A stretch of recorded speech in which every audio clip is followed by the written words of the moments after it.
from CFA. Next up, we have Richard Stewart from, Ralph. Ralph, good to see you, Ralph. Welcome. Thank you. From Lifetime Income. Indeed. Retirement. Indeed. Welcome, Ralph. Thank you very much. I think I'm partly the reason why you started late, so I'm very sorry for that. Disruption from my perspective.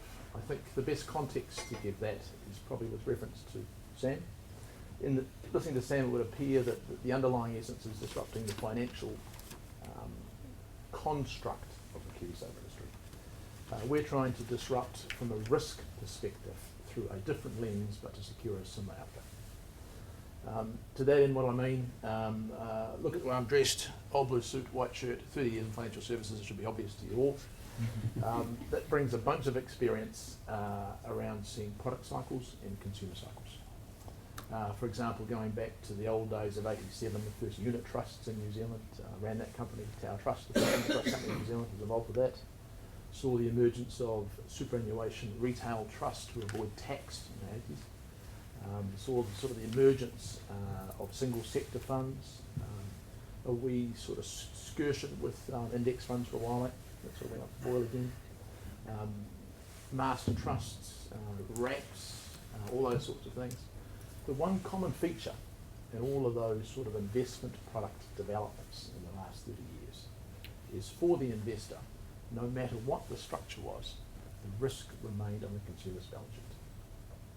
These things came and went, different tax wrappers, different names, different ways of combining assets, different ways of talking about investment management. End of the day, market went up, market went down, consumer paid. Even to the extent that some fund managers today make the case that if they do really well, without taking any risk, they still get to pay some more for performance fees. Kind of getting a bit hard to stomach. So I've moved into the retirement sector. We call that deaccumulation, or from that savings period, we now transition people's savings into a spending environment where they spend retirement. So our disruption is we don't want that balance sheet event to occur in retirement. Fund managers are going to have to take also a different cost construct, but also take a little more risk on their own balance sheets. So to do that, we launched in New Zealand. We started 4 years ago. We only launched in February this year. It took 3 years to get the approvals. A variable annuity business, which we call Lifetime. The disruption that Lifetime brings in the retirement sector is it allows retired people in New Zealand to deal with effectively 3 fundamental risks of retirement that they will have to manage unless we're successful with disruption. And the first of those, as we call it, sequencing risk. And that means as you approach retirement, you're likely to have the most retirement savings you ever can have as you get close to 65. What if there's a 1987 when you're 64?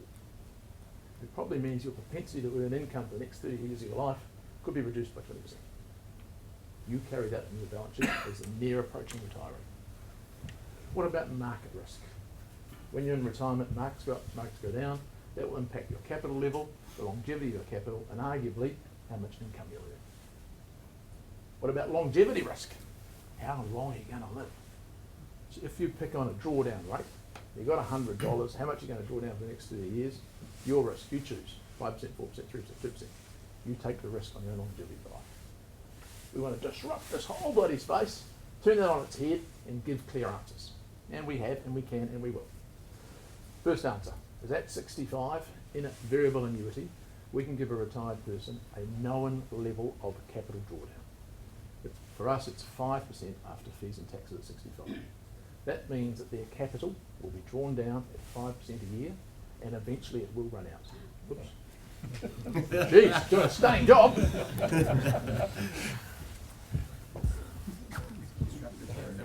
That was a clear, yeah, exactly. So you're with me there? So it's the BNZ.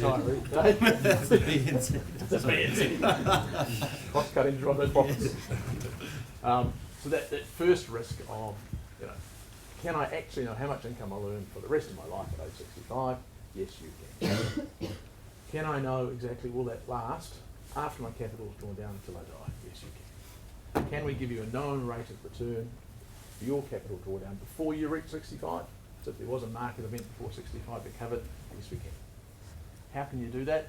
Sam mentioned it before, and it may go to the cost structure in post-retirement, but it's about fund managers doing a complete flip and taking some of that risk on their own balance sheet and reserving capital.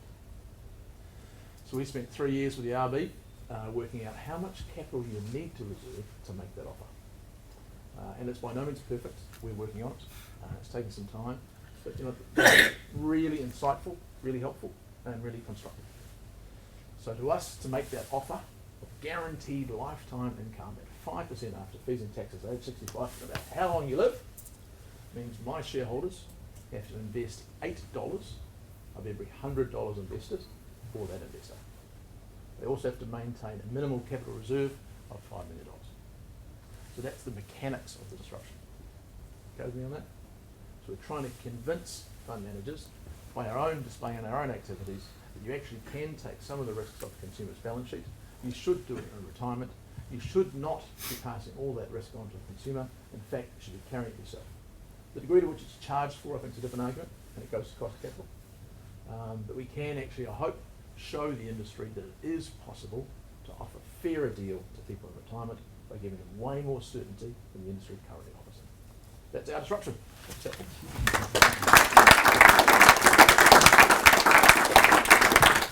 Thank you, Ralph. And certainly, as retirees were faced with the GFC and the huge losses on the back of that, there'd be a lot in this particular market who could relate to some of the risks that you were talking about there. And I mean, it's incredible. And I guess when you look at some of the numbers, on the back of the GFC, what was it? 3 billion New Zealand dollars that was lost to 200,000, mom and pop investors.